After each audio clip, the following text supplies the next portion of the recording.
Cartoons guys, ये एक ऐसा वर्ड है ना जो हमारे बचपन को यादगार बनाने में सबसे बड़ा रोल निभाता है। इसके बिना बचपन ऐसा लगता है जैसे नोबिता बिना डोरेमोन, एस बिना पिकाचू और मोटू बिना पतलू। तो समझा रे टकलू।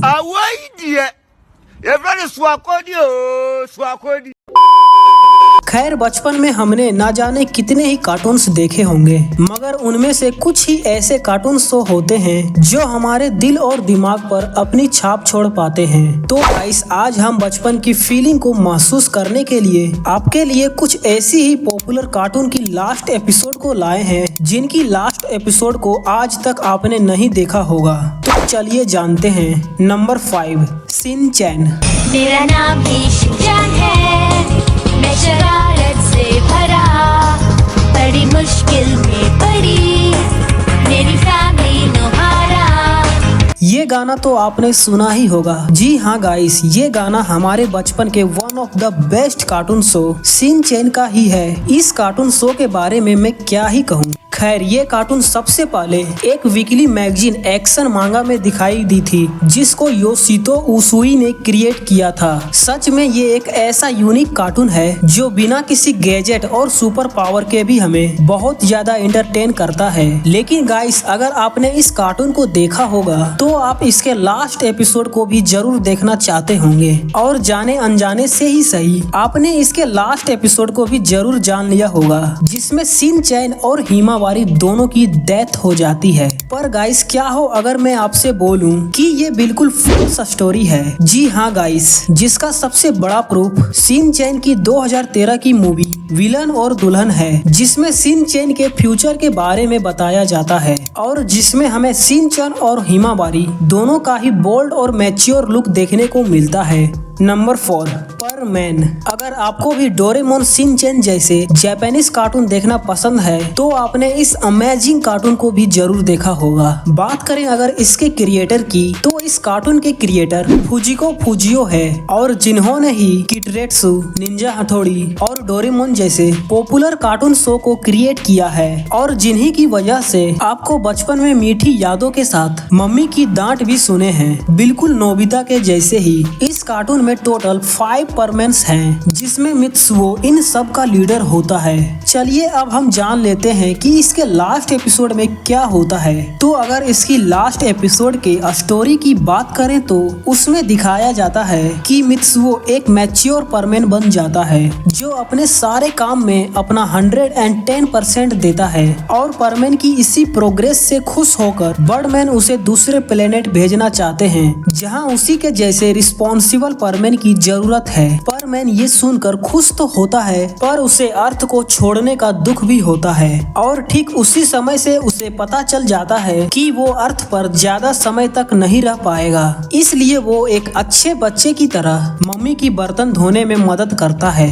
पापा की मालिश करता है, अपनी झगड़ालू बहन गोको से गले भी मिलता है, और मिचिको से मिलने भी जाता है, और अगले सुबह बहुत मुश्किल से उठकर अपनी मम्मी से गले लगकर बर्डमैन के साथ बाकी परमैन से मिलने जाता है, जहां सभी उसे गिफ्ट देते हैं, और वहीं पार्को उसे यूएफओ के पीछे बुलाकर अपना फेस रिवील करके परमैन को बताती है कि वही सुमीरे है, और फिर इसके बाद एंड में परमैन बर्ड स्टार चला जाता है। नंबर 3, हड्डी मेरा बड्डी। तो दोस्तों, अब हम बात कर लेते हैं फिसड्डी हड्डी की, जो धनचक्कर, बिल्लू और प्रीति के साथ हमें हड्डी मेरे बड्डी शो में देखने को मिलते थे। वैसे आपको ये जरूर जान लेना चाहिए कि ये एक American show the green adventure of बिल्ली एंड मैंडी है, जिसमें इन तीनों का नाम बिल्ली, मैंडी और ग्रीन रिपर होता है। ये कॉमेडी कार्टून सबसे पहले 1995 में मैक्सवेल एडम्स ने बनाया था, और इस कार्टून के न्यू एपिसोड सिर्फ सीजन 6 तक ही बन पाए थे, जिसे साल 2008 तक बनाया गया था। अब चलिए, अब हम इस कार्टून की लास्ट एपिसोड को जान लेते हैं। तो इसका लास्ट एपिसोड है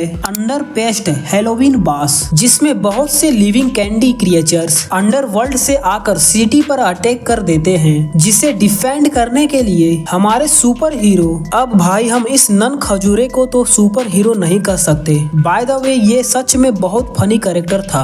तो हमारे सुपर हीरो इनसे साइंटिस्ट बनकर मुकाबला करते हैं, जिसमें ये लास्ट में जीत भी जाते हैं। और सबसे इंटरेस्टिंग बात तो ये है कि इस एपिसोड के लास्ट सीन में मैंडी यानी प्रीति प्रेसिडेंट भी बन जाती है, जो लोगों को तबाह करने की जगह उनकी सेवा करती है। Number 2, Phineas and Ferb. अगर आपको भी बचपन में मेरे ही तरह किसी भी टॉय को तोड़कर उसके अंदर के पार्ट्स को देखने का शौक था, तो आपने भी कभी न कभी इस अमेजिंग कार्टून को तो जरूर देखा ही होगा, जिसमें दो जीनियस किड्स फिनियस और फर्ब हर दिन कोई न कोई न्यू गैजेट बनाते रहते थे। तो गाइस अब हम चलिए जान लेते हैं इसके लास्ट एपिसोड के स्पेशल स्टोरी को। तो इसकी सेटिस्फाइंग एंडिंग हमें दिखाई जाती है एक्टिवरेज के एपिसोड में, जिसमें हमें सारे कैरेक्टर का मैच्योर लुक देखने को मिलता है, और जिसमें लास्टली फिनियस इसाबेला को कन्फ्रेस भी करता है और दोनों मिलकर एक ही कॉलेज में एडमिशन भी लेते हैं। बात करें अगर फर्ब की, तो वो भी कॉलेज लाइफ में निशा के साथ इंगेज्ड हो जाता है, और लास्टली दोनों ही अपने कॉलेज लाइफ में बिजी हो जाते हैं। मेरे ख्याल से इस अमेजिंग कार्टून की इससे बेहतरीन एंडिंग नहीं हो सकती थी। सो लास्टली ये मानना ही होगा कि डैन पोवेनमायर ने इस कार्टून की काफी अच्छी एंडिंग की है। Number 1, Doraemon. फाइनली चलिए अब हम बात करते हैं हमारे प्यारे रकून केट यानी कि डोरेमोन। ये एक जापानीज कार्टून है जो फुजिको फुजियो द्वारा 1969 में क्रिएट की गई थी। इसमें 5 कैरेक्टर्स हैं, डोरेमोन, नोबिता, शिजुका, जियान और सुनियो। जी हाँ गाइस, यह वही कार्टून है जो बचपन में न खुद पढ़ते थे और न ही हमें पढ़ने देते थे। बात करें अगर इसकी स्टोरी लाइन की, तो इसमें एक बकलोल बॉय नोबिता होता है जो हमेशा ही अपने फ्यूचर से आए रोबोट फ्रेंड डोरेमोन से गैजेट्स की डिमांड करते फिरता है। तो चलिए अब हम जान लेते हैं इसकी एंडिंग को। तो इसकी एंडिंग आज भी एक कंफ्यूजन बनी हुई है, क्योंकि एक मांगा में ये दिखाया गया है कि डोरेमोन एक दिन अचानक अपने आप ही काम करना बंद कर देता है, और जब नोबिता इस बारे में डोरेमी से पूछता है तो उसे पता चलता है कि अब डोरेमोन सिर्फ फैक्ट्री रीसेट से ही ठीक हो सकता है, जिसमें वे नोबिता संग बिताई हर एक यादें को खो देगा। नोबिता को यह बात बिल्कुल पसंद नहीं आती, और वो बाद में मैच्योर होकर खुद ही डोरेमोन को ठीक कर देता है। और वहीं दूसरे एंडिंग में ये दिखाया जाता है कि नोबिता को एक सिजोफ्रेनिया नाम की बीमारी हो जाती है, जिसमें वो डोरेमोन को स्पेशल कैरेक्टर इमेजिन करता है, और लास्टली सच्चाई को जानकर अपने आप को गोली मार लेता है। लेकिन गाइस आज तक इसका ऑफिशियल लास्ट एपिसोड नहीं बनाया गया है, क्योंकि इसके लास्ट एपिसोड बनाने से पहले ही इसके दोनों क्रिएटर अलग हो गए थे, और इसकी पॉपुलैरिटी को देखकर मुझे यह बिल्कुल भी नहीं लगता कि अभी इसका लास्ट एपिसोड भी बनेगा।